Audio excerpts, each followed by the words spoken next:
کوہ نور کی کیا قیمت ہو سکتی ہے اور پوری دنیا کی کیا قیمت ہو سکتی ہے؟ یہ ان تمام چیزوں سے زیادہ قیمتی کام ہمارے پاس، جو انسانوں کو انسان بنانے والا کام، انسانوں کو انسان بنا دیتا۔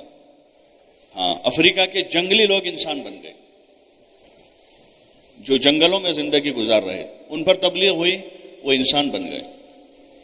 اور یورپ کے آوارہ لوگ، جن میں آوارگی اور عیاشی غالب تھی، وہ توبہ کر کے رجوع کر کے مسجدوں کے پابند بن گئے۔ اور وہاں کی وہ لڑکیاں جنہوں نے بچپن سے ہی کپڑا نہیں پہنا تھا، وہ حجاب میں آ گئی۔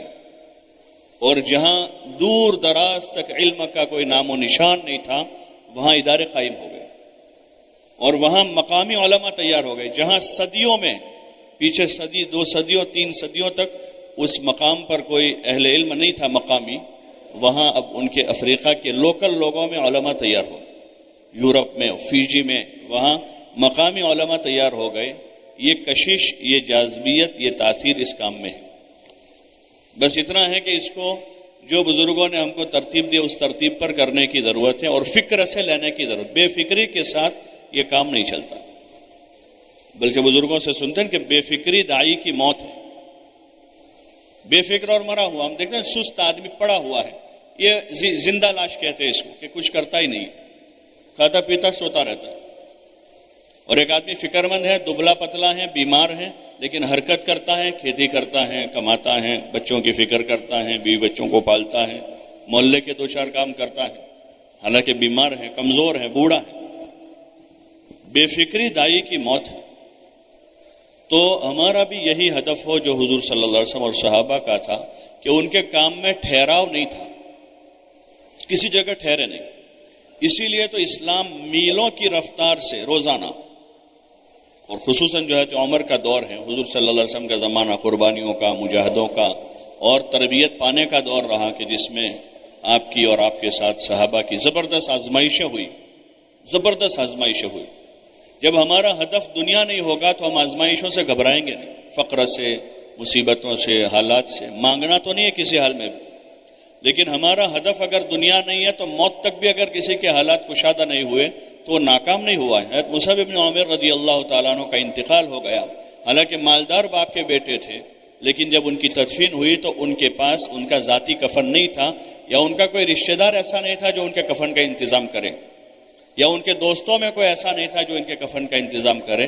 تو وہ کفن جو ہے حمزہ کے لیے لایا گیا تھا، اسی میں سے ایک ٹکڑے میں ان کو کفن دیا، جس سے ان کا پورا جسم نہیں ڈھپا، لیکن حضرت مصعب بن عمیر رضی اللہ عنہ کا نام دنیا میں روشن ہو گیا، اور ہمیشہ ہمیشہ کی جنت کے وارث بن گئے، وہ ناکام نہیں گئے۔ ایسے بہت سارے صحابہ ہیں، بہت سارے صحابہ ہیں۔ یہ جو احد میں جو شہید ہوئے، احد میں شہید ہوئے حمزہ رضی اللہ عنہ اور دیگر جو لوگ تھے، وہ احد میں ہی دفن ہو گئے، وہی دفن ہو گئے، تو وہ دنیا سے ناکام نہیں گئے۔ اور حضور صلی اللہ علیہ وسلم کا گھرانہ ان سارے حالات سے گزر کر ناکام نہیں ہوا ہے۔ اگر ہمارے سامنے ہماری محنت سے آخرت ہے تو پھر ہمیں دنیا کے حالات کبھی پریشان نہیں کریں گے۔ ہمارا فقر، ہمارا فاقہ، ہماری تنگیاں، کاروبار کی کمی، وہ کبھی بھی پریشان نہیں کرے گی، بلکہ ہمارے سامنے اللہ کا خزانہ ہو کہ اللہ اپنے خزانے سے ہماری ضرورتیں پوری کر دے گا، اور جو دنیا ہماری مقدر کی اللہ نے رکھی ہے اس میں اللہ برکت دے دے گا۔ یہی ہم مانگ سکتے اللہ سے۔ حضور علیہ السلام نے یہی کہا کہ اللہ تو نے میری مقدر میں جو روزی لکھی ہے اس میں برکت دے دے، اور اس پر مجھے قناعت دے دے۔ اللہم قنعنی بما رزقتنی وبارک لی فیہ، کہ یا اللہ تو نے میری مقدر میں جو رزق لکھا ہے اس پر مجھے قناعت دے دے، اور اس روزی میں میرے لیے برکت دے دے، تاکہ مجھے کسی سے سوال نہ کرنا پڑے، کسی کے پاس جانا نہ پڑے۔ اس لیے جن اسباب پہ ہم لگے ہیں اس کے ساتھ ہماری کوشش یہ ہو کہ دن بدن ہم کام میں ترقی کریں، آگے بڑھیں۔ ہاں، اللہ آگے بڑھنے والوں کو آگے بڑھاتا ہے، والسابقون السابقون، آگے بڑھنے والوں کو اللہ آگے بڑھاتا ہے۔ اولئک ہم المقربون، کہ وہی مقرب لوگ ہیں جو نیکیوں میں، طاعات میں، خیر کے کاموں میں آگے بڑھتے ہیں۔ اور اتنی بڑی خیر کہ جس کے ذریعے ہم ہمارے خاندان سنبھل جاوے، ہماری بستی سنبھل جاوے، ہمارے علاقے میں دین آوے، اور پورے عالم میں دین زندہ ہو۔